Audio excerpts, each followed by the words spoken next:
Halo saudara-saudara yang terkasih dalam nama Tuhan kita Yesus Kristus. Perkenalkan, nama saya Felix Wisligamel Tembunan. Pada saat ini saya akan membahas sebuah pengertian terhadap wahyu khusus, yang dimana saya akan memberikan dua contoh tokoh Alkitab yang mengalami perjumpaan secara langsung. Nah, namun teman-teman, sebelum kita membahas pengertian wahyu khusus terhadap dua tokoh tersebut, kita harus tahu apa itu wahyu khusus. Nah, wahyu khusus adalah pernyataan secara langsung, yang dimana Allah memperkenalkan dirinya kepada manusia secara pribadi, yang dimana perkenalan itu akan dialami seseorang atau tiap-tiap orang dengan cara yang berbeda. Nah, namun wahyu khusus itu merupakan perkenalan yang sifatnya itu pribadi dan menyelamatkan. Maka dari itu teman-teman, mari kita tonton videonya sampai habis. Kita melihat bagaimana dua tokoh tersebut mengalami perjumpaan secara langsung dan mengalami penyembuhan dan mengalami penyelamatan. Oke teman-teman, saat ini kita akan membahas kedua tokoh Alkitab yang melakukan atau yang mengalami perjumpaan secara langsung atau yang disebut dengan wahyu khusus.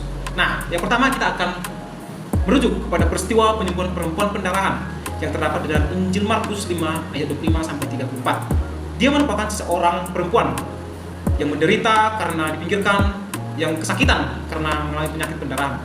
Yang dimana pada saat itu dia melakukan perjumpaan terhadap Yesus Kristus. Ketika Yesus melakukan perjalanan yang ingin menyembuhkan seorang anak Yairus, yaitu seorang kepala rumah ibadat. Dia perempuan yang ingin mengalami penyembuhan karena dia telah mendapat berita-berita terhadap kuasa ilahi yang dimiliki oleh Yesus Kristus.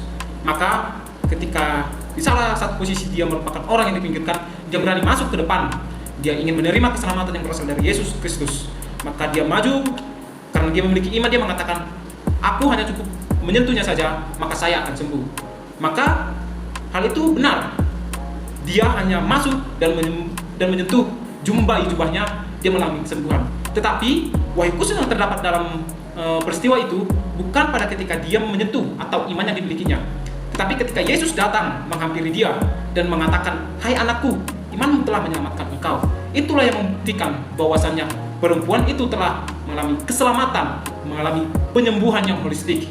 Maka dari itu perempuan itu telah menerima wahyu khusus, di mana Yesus Kristus telah memperkenalkan dirinya melalui kuasa yang dialami oleh perempuan tersebut. Maka dari itu yang dapat kita ambil dari kisah perempuan itu adalah wahyu khusus itu merupakan wahyu yang menyatakan perkenalan diri sendiri dan bersifat menyelamatkan.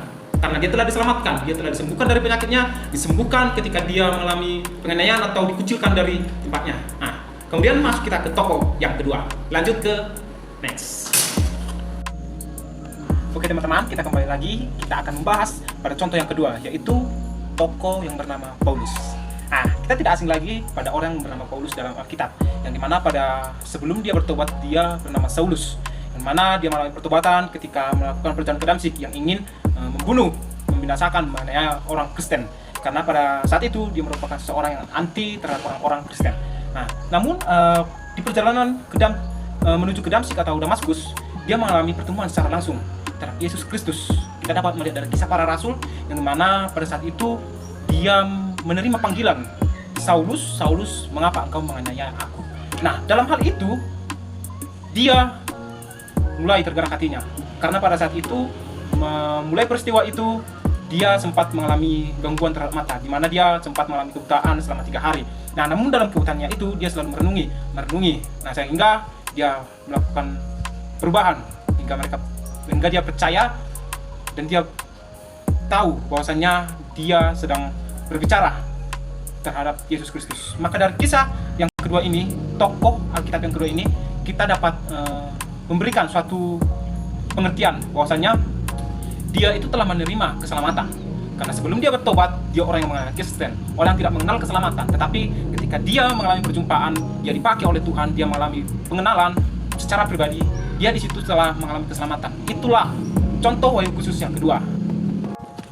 Ya, maka teman-teman, kesimpulan yang akan kita ambil dari kedua contoh Alkitab yang telah kita terima, telah kita bahas tadi, yaitu bahwasanya dari kisah perempuan pendarahan itu, dia mengalami pengenalan, pertemuan secara pribadi terhadap Yesus Kristus, yaitu sikap atau contoh daripada wahyu khusus. Karena apa? Karena dia telah mengalami perubahan yang dari dulunya dia menderita, lalu mengalami perubahan kepada sebuah pemulihan. Sementara dari contoh yang kedua yaitu Paulus, orang yang berasal dari Yahudi dan orang penganiaya Kristen.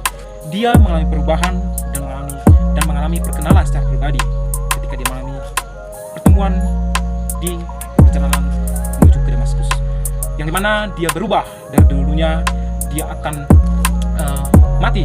Dia tidak mengenal siapa itu Allah, Yesus Kristus, tetapi dia telah mengalami perubahan kepada proses pewartaan Injil ke jemaat-jemaat.